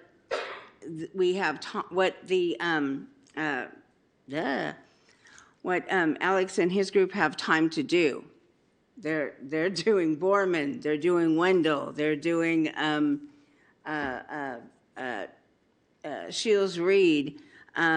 People that were here from Fierce Advocates are tired of watching Humphrey, basically drowned because it just becomes a waterlogged place. So they've got a lot on their plate, and we have to go in the order that works best for them. I think that's kind of where we are on this whole thing. I mean, it was a good information to get and ideas to move forward. But I think we're kind of, we've got to follow what works best for recreational parks too.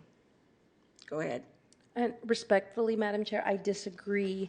I think that if the issue is that, for example, the MLK field lights weren't working, they were damaged for 2 weeks.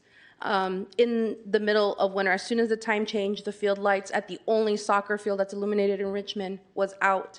And I was told, be grateful it was only 2 weeks. It took us $18,000. It took several visits from electricity contractors to get this fixed. They actually literally have the money available and ready to go. So the idea of prioritization, prioritize it because the funds are there and because they were issued 2 years ago. This isn't something that just appeared. Somebody's been hanging on to that 2024 grant money. And if the issue is that prioritization, it's the only pickleball place in Richmond. I mean, same thing with the MLK field. It's the only soccer field in Richmond. We're not asking for every single park and every single field. We're talking about specific equity issues, right? The only soccer field, no lights. The only pickleball courts, no lights.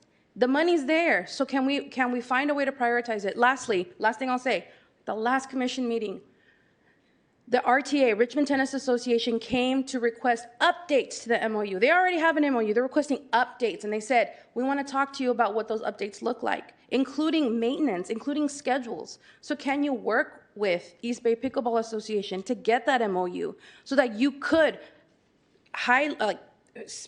quickly implement these changes, especially since the funds are there, right? And they come from the city of Richmond, they come from taxpayers. Just do it and figure out a way of expediting it. The resurfacing of the courts actually came from ECI grant money too, right? If I'm not mistaken. And matching grants, which Yeah. was donations. Sure. Otherwise, those courts would not have happened Right. if there had not been matching funds from the community. Yeah, and that process did not go through capital improvements, right?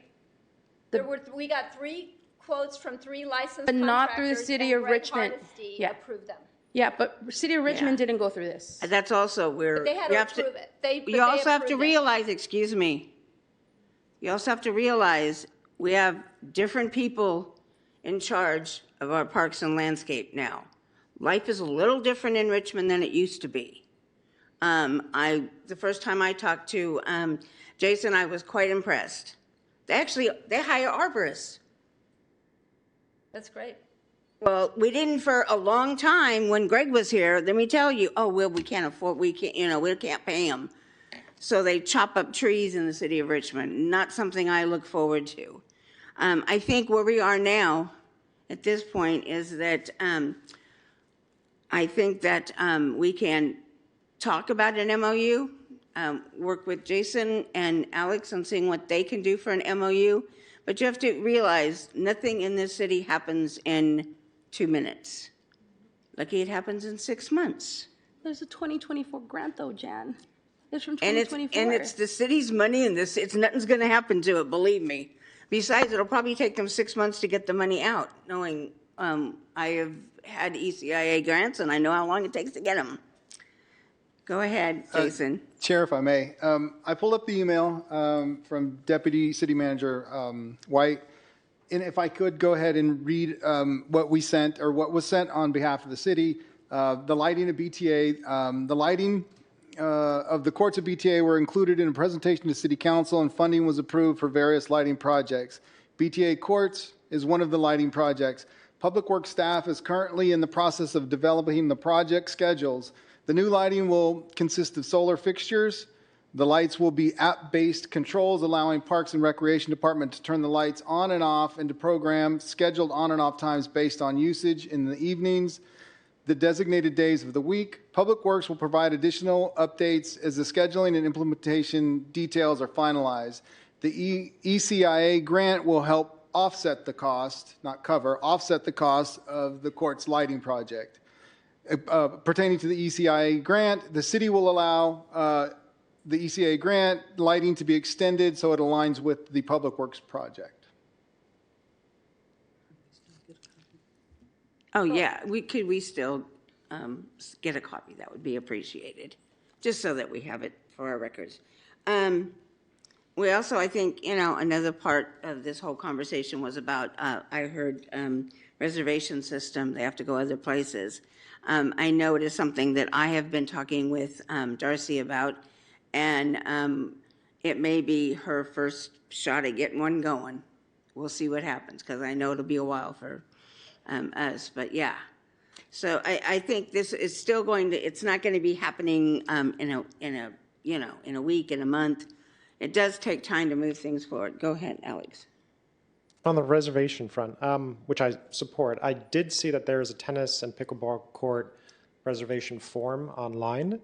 So I'm just curious, does this process already exist? If we wanted to implement that, could that be a quick process to implement for these courts? I'll answer that. Reservation goes through recreation, so yes, there is an online reservation system. Staff have provided that information and made available online. And then we are also working in-house to update our system where apps will be available pretty soon, and people will be able to go and look at availability and also reserve the space online. So we are in the process of doing that at the moment. If I may make one last comment. No, time's up. Okay. I do have one request on that we have a QR code on whoever is got the reservation, so that if someone else comes, we can see that this has been done. I think and that's a conversation that I've been having with Darcy about in regards to that, and I think that's important that we do that. So at this time, we've gone way over our 15 minutes and our extra 10, so it's time for Commissioner Liaison reports. I don't really have any report. I've been looking at lots of things going on around here and there. I talked with Jason in regards to, we talked about native plants, and as we are actually a native, we have Native American history. I would think that they would have a good say in what kind of native plants we have here, and I think it would be much different than what UFAC is thinking of. But I would like, because there is some situations where you need to be careful on what you plant and where you plant it. I mean, so I think we have to really think outside of the block. And 75% scares the heck out of me, because we've been round and round on how planting trees and what's native, what isn't native, somebody could plant a redwood thinking, oh, this is native. Yeah, wait till it gets 2 years old and it's bigger than your house. Yeah, those kind of things we really have to be aware of. Samantha? Jeff? Yes. Oh, okay. So I recently visited the Borman site to check out the soccer field development. As stated, it's just a leveling out right now, so it's just a big empty dirt field. But I'm looking forward to seeing it grow. I'm looking forward to seeing the development. It's going to be the first dedicated youth soccer field in Richmond. And I think that's really important because youth have specific needs, but also it's very good for adaptive and for adult use. So I think it's a great use. What else? Let's see. I wanted to thank East Bay Pickleball Association for coming. Darlene had, when I had made comments about the MLK field lighting issues, she had commented to me about the grant that she had received that hadn't been implemented. And so I invited her to come to this commission and speak about the issues regarding lighting. As we all know, court and field lighting is an issue throughout the city. And so the fact that they had the foresight to apply for grant money to be able to fix up the lights at the BTA courts, I think really speaks a lot about their interest and investment in our community. So thank you for that. And gosh, there was one thing else I'm missing, but I'm kind of. Oh, and the futsal. Futsal was great. I had a good time. I coached U8 teams, kids under 6 and 7-year-olds. We had a really good time. Thank you again for everything. Thank you to the BTA staff for their attentiveness. I will say one issue that I found when going to BTA gym was, and I'm talking about the court gym, not the fitness gym, was that we would show up Saturday morning, and I would get there early to bring equipment and help set up. But I will also find like half mopped court, like somebody swept up the court just a bit and would leave all the like dust and trash piled into a corner of the court. So then I would show up and I would finish cleaning, like whatever got, so I would finish cleaning it up because it would be a trip hazard to have a mop or what's a push broom, to have a push broom in the corner of the gym when the kids are running around in there. There would be spills and stains on the floor, and so I would work on getting them cleaned up so that kids weren't tripping on them. But aside from that, it was very great, and thank you again for that, and I'm done. Okay. Commissioner Warren? Thank you. I submitted some photos to Christine George. I don't know if you got them, but they're for Tiller Park. This is it. On the left, we're looking at a trash can that faces Ventura Avenue, and it's known that a lot of people just hang out there, smoke weed, eat their lunch, whatever, and then use that trash bin. And I know that Parks has moved that trash bin around, so it's not quite as obvious, but what we see here is a vacuum cleaner, clearly not park debris. And then on the right there, that's the trash bin that's by the tennis courts, on the low side of the tennis courts. I don't think a black trash bag. It might have been from the park, but residential trash makes its way in there, and I know you guys know it's a problem. One idea I had would be covered trash cans. I think that would probably be a pretty easy solution for this and stop vacuum cleaners from getting in. Next slide, if there is one. Yep, there's no lights. The light you can see on the left picture there is a street light, and then there's no lighting, and the light poles are all there. So I don't know what's happening with that. And then it's really great that you guys took out the old handrail that was there and installed this new one. However, it's been unfinished like this for 3 months or more. We're so close to being done it, so I'm curious if that has a end date on that one as well. Thank you.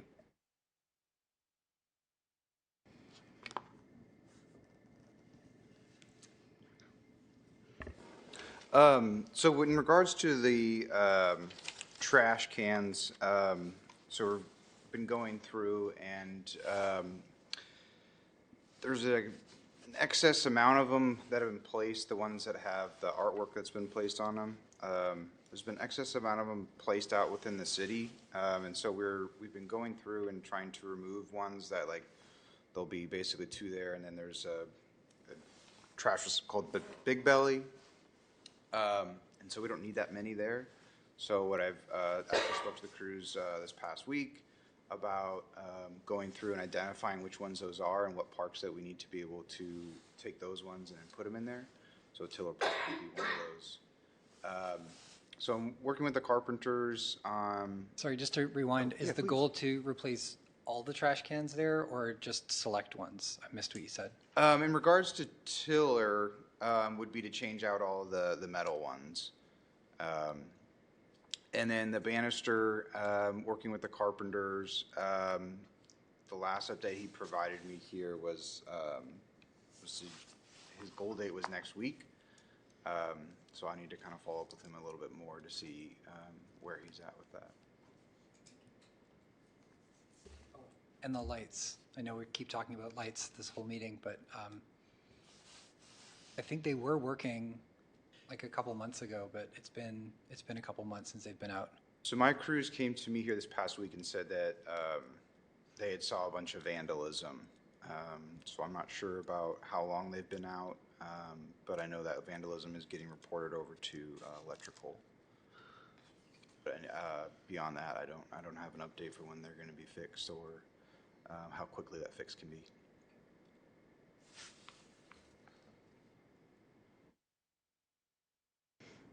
Commissioner Smith, do you have anything? Got around to me kind of quick.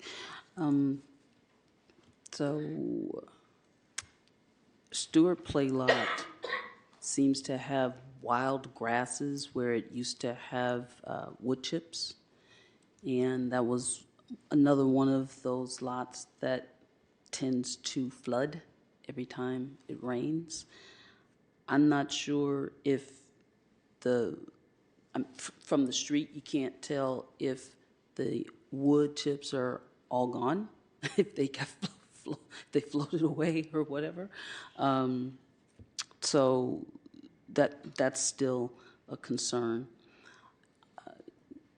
I've gone around to the different parks, and it is good to see that the trash is being taken care of on a regular. Sometimes it falls behind. And I guess another note is I did go to the memorial for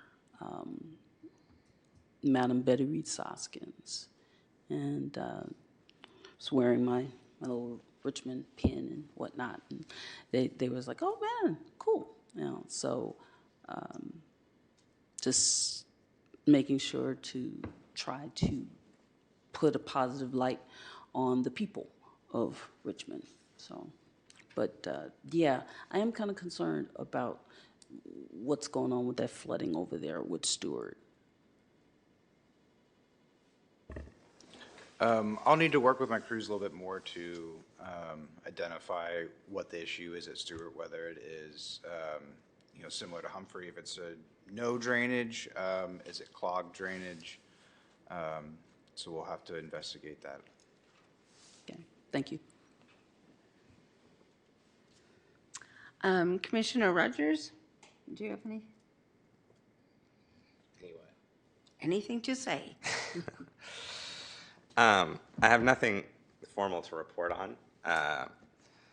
I had maybe some questions following up from last meeting, but is this the right time to do that?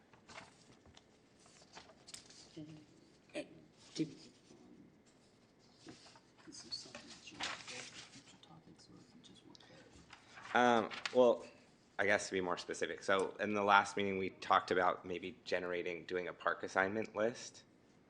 I just didn't know how we were going to go about doing that and wanted to make sure it's getting done. I know we also talked about training from Jason and his team. I don't know if we wanted to set a date for that or if that's me getting ahead of our skis or something on that, but just wanted to follow up on those items.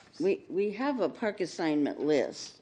I sometimes think it needs to be moved around a little bit, but we can always work with that. I can with Rajana, and we can make sure give everybody their own parks to deal with. But yeah, and the other, I have no idea. I have no about training. I don't know. What do you want to train me to do? Which training are you talking about, I mean, Commissioner? it's in the minutes. Vice Chair Torres and Chair Mignoni suggested providing training for the commission, and Jason Lacey stated he could present an overall review of public works and park responsibilities. Jason, do you know which training?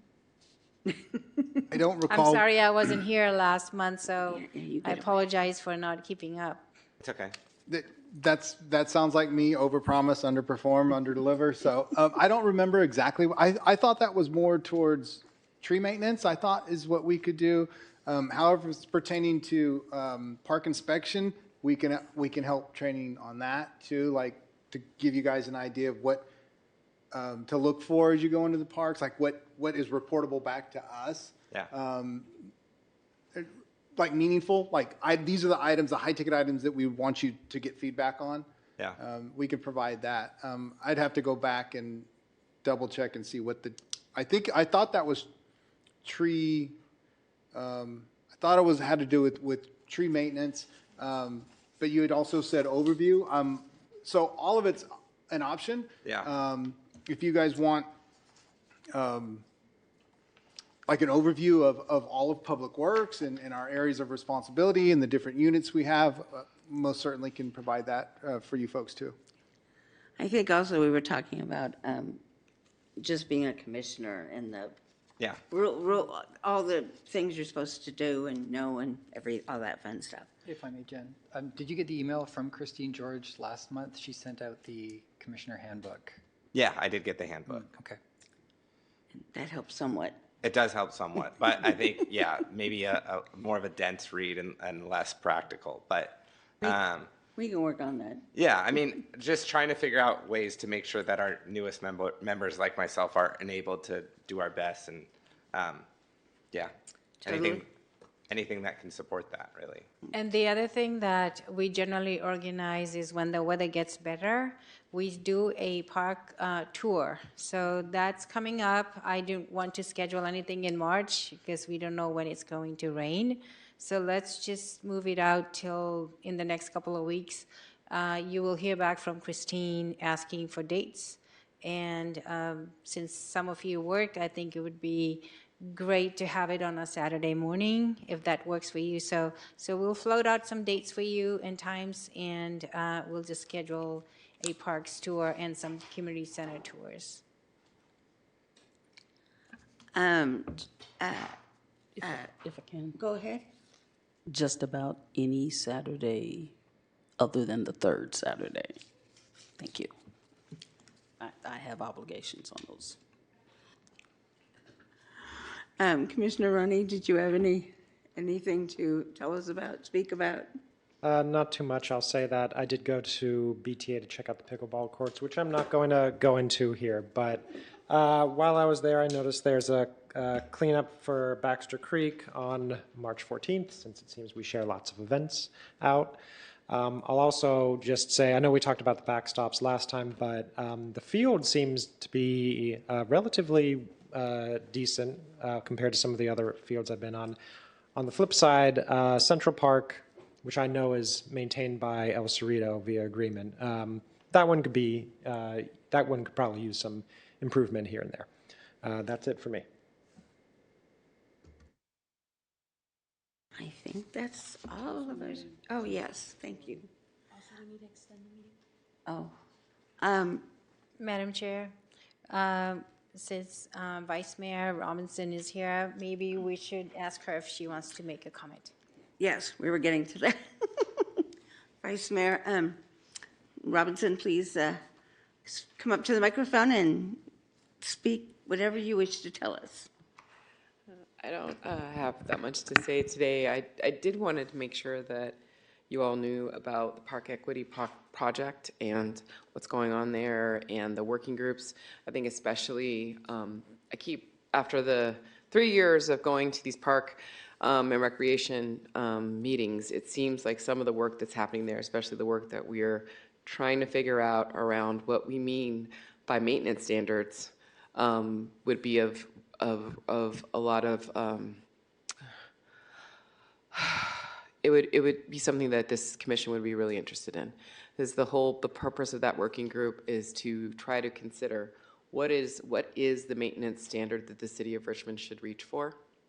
And by that I mean, not just how often should we, not are we, but should we be doing regular activities like picking up trash and cutting the grass and all those kinds of things for our parks, but also what's the regular kind of budgeting and maintenance for small scale capital improvement maintenance things like the scoreboards. How often do those scoreboards need to be serviced?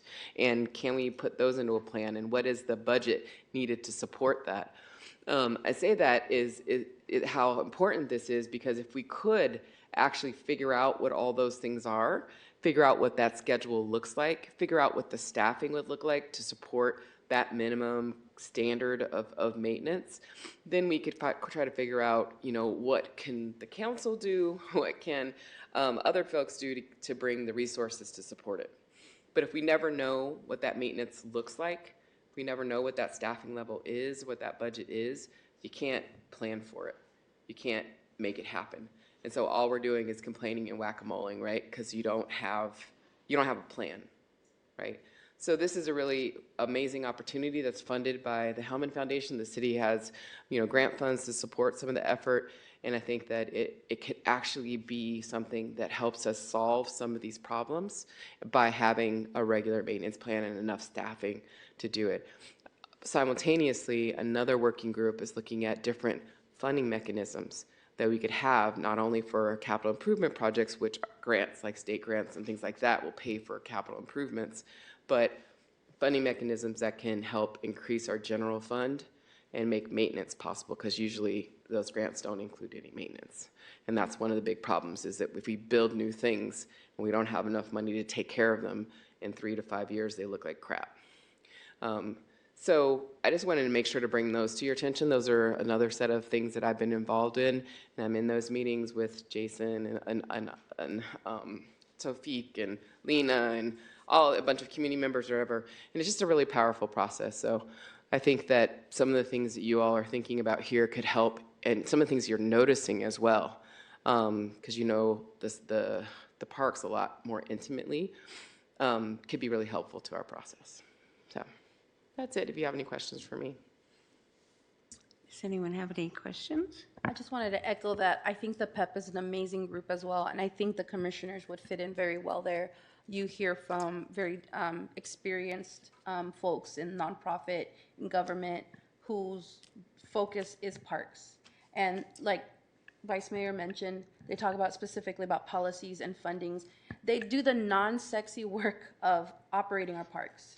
And so I think it's been very valuable, and the times I've been able to participate have been really meaningful. So I'll see if I can get y'all invited, and if you can make it, great. I would say especially the working groups, there's a really powerful work happening there. So thank you. Thank Always you. If you need anything or try to help. Okay, I think that's, Just to confirm, as vice mayor, are you still our liaison? Yeah. Okay, cool. Vice Mayor is just a title with a bunch of extra responsibilities. Right, that's why I was asking. All right, thank you. we appreciate it, believe me. So I'm presuming it's time to, do we have, I guess we should extend the meeting till 8:25.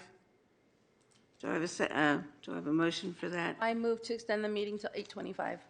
Do I have a second? I'll second it. All in favor? Aye. Aye. Aye. Any opposed? Any abstentions?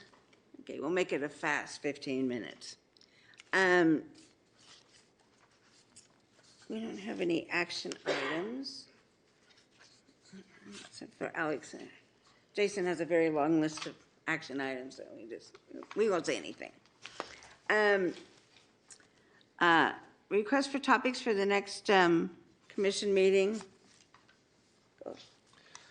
I have 2 items, and first, I thank you, Ranjana, for describing the registration the registration process update. I'm wondering if perhaps we could get a little more information on your slides next time, if that's possible. I also know that we have the MLK Community Center process, and we just had that meeting. I know you are producing documents related to that, but if it seems fit to do that next meeting, or the meeting after, I think it would be helpful to have some more information about where the process goes now that the community meetings are done. Anyone else? I do. Sure. Could we get an update on like Parks Master Plan? I thought there was like what was the word that was, where you're looking at all the parks and looking at park amenities and making a list. Could we get an update on that to see how that process is going? I realized recently that the most recent Parks Master Plan was 2010. So are we working on a new one? Maybe we could talk about it the next meeting? Yeah, as if you don't have enough to do, guys. But yeah, I was exploring, I was looking up some stuff, and I realized that it hasn't been updated. You're right, it has not in years. We've spoke about it. For clarity, we are undertaking a project now of asset inventory and condition assessment. Yes. Is that what you're speaking about? Yeah, sorry, I Okay. couldn't think of the word. In the parks inventory, if we could get an update on that, and if that ties into the Parks Master Plan. Gotcha, okay.